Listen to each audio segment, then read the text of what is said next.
बिस्मिल्लाहिर्रहमानिर्रहीम। अस्सलामुअलैकुम दोस्तों, नई वीडियो में खुश आमदेद।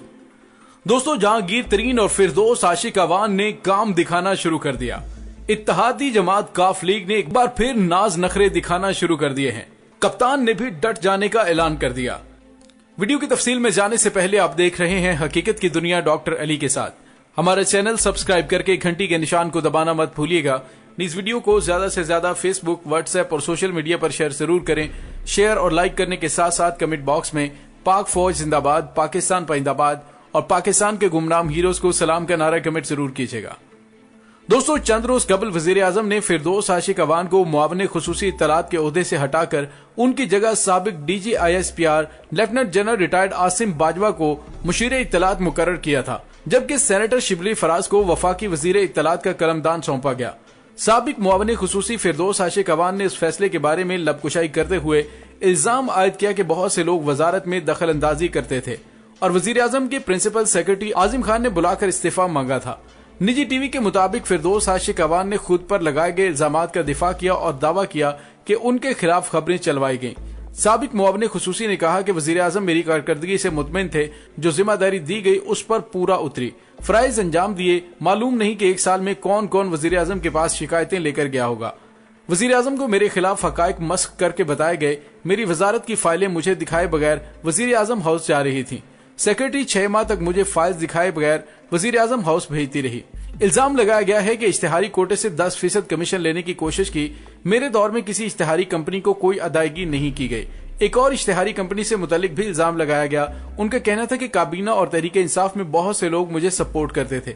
काबीना में कुछ लोग समझते थे कि वजारत इत्तलात मजीद बेहतर परफॉर्म करे। वजारत इत्तलात में 3 माह से चपकलिश चल रही थी। वजारत इत्तलात में कुछ ऐसे लोग तैनात किए गए जिनकी जरूरत ही नहीं थी। ब्यूरोक्रेसी में चेन ऑफ कमांड नहीं होगी तो फराइज मुतासिर होंगे। मुख्तलिफ लोगों से कमांड्स ली जाएंगी तो दुरुस्त काम नहीं हो सकेगा। दूसरी जानिब हुकूमती जराये ने फिरदौस आशिक अवान का इल्जाम मुज़हिका खेज करार देते हुए कहा कि वजीर आजम के प्रिंसिपल सेक्रेटरी के पास ऐसे इख्तियारात ही नहीं होते, इसलिए उनके लिए मुमकिन नहीं कि वो किसी भी सियासतदान की तैनाती को अपनी मर्जी से मुसाफी होने का कह सके या उसे डी नोटिफाई कर सके।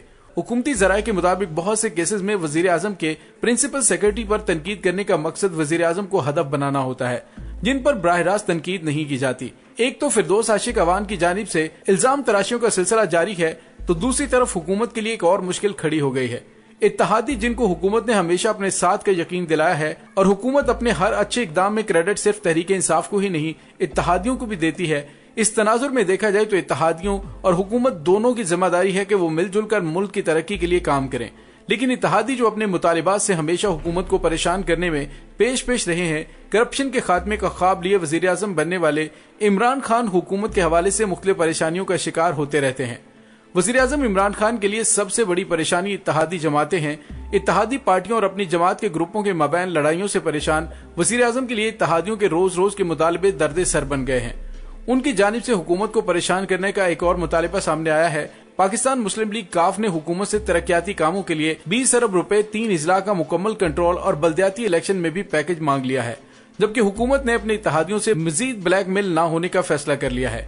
जराये से मालूम हुआ है कि वजीर आजम इमरान खान ने वजीर आला पंजाब गवर्नर और सीनियर वजीर शफकत महमूद पर चौधरी बरादरान से मुज़ाकरात के लिए एक कमेटी तश्कील दी थी, लेकिन जराये का कहना है कि चौधरी बरादरान ने वफाकी वजीर शफकत महमूद से बात करने से भी इनकार किया और कहा कि उनके मुतालिबात की लिस्ट जो भेजी गई है वो हतमी है, उस पर अमल दरामद किया जाए। ये मुतालिबात पहले ही पेश किए जा चुके हैं, लेकिन कोई पेशरफ्त नहीं हो रही। चौधरी बरादरान ने 3 इजला जिनमें से चकवाल, गुजरात और लाहौर का मुकम्मल कंट्रोल मांगा था और 20 अरब रुपए भी तलब किए कि उन इजला में तरक्याती काम करवाए जाएंगे। नीज बल्दियाती इलेक्शन में उन 3 इजला का मुकम्मल कंट्रोल, यहाँ तबादले, नौकरियां तक मांगी गयी। ये मुतालिबात उन्होंने पहली कमेटी जिसके सरबराह जहांगीर तरीन थे उनको दिए थे और अब उन्होंने उस पर फौरी अमल दरामद का रिमाइंडर भी दे दिया है। दोस्तों, यहाँ हुकूमत की जानिब से भी जराये के मुताबिक एक फैसला कर लिया गया है कि वो किसी भी इत्तेहादी जमात की ब्लैकमेलिंग में नहीं आएंगे और सबको पुरानी तनख्वाहों पर काम करने का वाज़ेह पैगाम दे दिया गया है। इससे कबल मुस्लिम लीग काफ के सदर चौधरी शुजात हुसैन ने कहा था कि हम हुकूमत के हर अच्छे इकदाम को सराहते हैं। उन्होंने ये बात मुस्लिम लीग काफ के सीनियर नायब सदर पंजाब चौधरी सलीम बरियार से मुलाकात के दौरान कही, जिसमें मुल्क की मौजूदा सियासी सूरत हाल पर तफसीली तबादला ख्याल किया गया। चौधरी सलीम बरियार ने कहा कि सियासी और मुआशी तौर पर मजबूत बनाने के लिए सबको साथ मिलकर चलना होगा, लेकिन इतने मुस्बत बयान के बाद मुतालिबात मनवाने की जिद ने सबको हैरान कर दिया है। हुकूमत को पाकिस्तान मुस्लिम लीग शहबाज की जानिब से मुकम्मल हमायत हासिल हो चुकी है और उन्होंने यकीन दहानी करवा दी है कि वो 5 साल तक मौजूदा हुकूमत को गिरने नहीं देंगे। दोस्तों, आपको याद करवाते चलें कि पाकिस्तान तहरीक इंसाफ के इक़्तिदार में आने के बाद से ही हुकूमत को इत्तेहादी जमातों की जानिब से टफ टाइम का सामना करना पड़ रहा है, जिसकी वजह से वजीर आज़म इमरान खान ने हुकूमत की इत्तेहादी जमातों के साथ राबते के लिए मुख्तलिफ कमेटियां तश्कील दी थी ताकि इत्तेहादियों के मुतालिबात को मानकर उन्हें खुश रखा जाए। और इस मामले में जहांगीर तरीन की खिदमात और कोशिशें सबसे तेज थी। इत्तेहादियों को मनाने और उनके मुतालिबात को सुनकर उनके गिले शिकवे दूर करके उनको अपने भरपूर साथ की यकीन दहानी करवाना, ये सब जहांगीर तरीन का काम था। लेकिन जहांगीर तरीन की हुकूमत से जारी सर जंग के दौरान इस मामले में जहांगीर तरीन जैसे गिले शिकवे दूर करने वाले माहिर बंदे का न होना हुकूमत के लिए एक वाज़ेह परेशानी महसूस हो रही है। और जहांगीर तरीन की अदम मौजूदगी से इत्तेहादी जमातों और पाकिस्तान तहरीक इंसाफ के माबैन बढ़ती हुई दूरियां और दरारें नुमायां होने लगी हैं। चीनी स्कैंडल सामने आने के बाद सियासी हलकों में जहां इमरान खान और जहांगीर तरीन में दरारें पड़ने की चमकोइयां जारी हैं, वहीं इत्तेहादी जमातों के हुकूमत के खिलाफ जाने के पीछे भी जहांगीर तरीन को वजह करार दिया जा रहा है, क्योंकि इत्तेहादी जमातों और जहांगीर तरीन की कराबतदारियां किसी से ढकी छुपी तो नहीं है। यही वजह है कि जहांगीर तरीन उन जमातों को सीढ़ियां बनाकर तहरीक इंसाफ हुकूमत से दोबारा ताल्लुकात उस्तवार करने की राहें हमवार कर रहे हैं। लेकिन तजियाकारों और अंदर की खबरें देने वाले शेख रशीद के मुताबिक जहांगीर तरीन को इमरान खान के करीब आने में काफी वक्त लग सकता है। आटा चीनी स्कैंडल मंजर आम पर आने के बाद जहांगीर तरीन के सामने 3 ऑप्शंस थे। वो वजीर आजम के खिलाफ खुलकर बोले और सियासी महाज बना लें, या फिलहाल मुकम्मल रिपोर्ट का इंतजार करें और अपनी उस बदनामी का मुकाबला सियासी तौर पर करें। यूं लगता है कि जहांगीर तरीन ने सोचो विचार के बाद तीसरी ऑप्शन इख्तियार करने का फैसला किया है। वो फिलहाल इमरान खान के खिलाफ मुहाज नहीं खोलना चाहते, लेकिन बहुत से वज़रा और अरकान असम्बली उनसे राबिता करके अपनी हमायत का यकीन दिला रहे हैं। हर रोज किसी न किसी MNA या MPA से जहांगीर तरीन की मुलाकात हो रही है। जहांगीर तरीन को इल्म है कि वो खुद सुप्रीम कोर्ट के फैसले की वजह से नाअहल हैं, इसलिए सियासत में उनके मुतहरक होने की महदूद गुंजाइश है। दूसरी तरफ वो बिजनेसमैन है और वो नहीं चाहते कि हुकूमत से बराह रास्त टक्कर लें, इसलिए उन्होंने सांप भी मर जाए और लाठी भी ना टूटे वाला फार्मूला अपनाया और इत्तेहादियों के बेवक्त के मुतालबे अंदर की कहानी को वाजे कर रहे हैं। देखना यह है कि ऊंट किस करवट बैठता है। दोस्तों, पाकिस्तान के मारूजी हालात में इमरान खान माली तौर पर एक करप्ट सियासतदान नहीं है। वो इक्तदार में आने से पहले ये दावा करते थे चूंकि वो खुद ईमानदार हैं, इसलिए इक्तदार में आएंगे तो पाकिस्तान से भी करप्शन को खत्म करेंगे। लेकिन इमरान खान खुलकर इस बात का एतराफ न कर पाए कि पाकिस्तान के मसाइल को हल करने के लिए वो जिस इक्तदार के आरजूमंद हैं उन तक पहुंचने का रास्ता मुसालिहतों और समझौतों से भरा हुआ है। और वो अपने हामियों को ये बताने में नाकाम रहे कि पाकिस्तान के तमाम मसाइल के जिम्मेदार सिर्फ 2 जमातें ही नहीं बल्कि इस मुल्क का सियासी और तबकाती निजाम भी है। इस निजाम के तहत किसी भी सियासी जमात को अक्सरियत हासिल करने के लिए जात पात, बरादरियों, फिरकों, सरमायादारों, पीरों, सरदारों और जागीरदारों को अपने साथ मिलाना पड़ता है।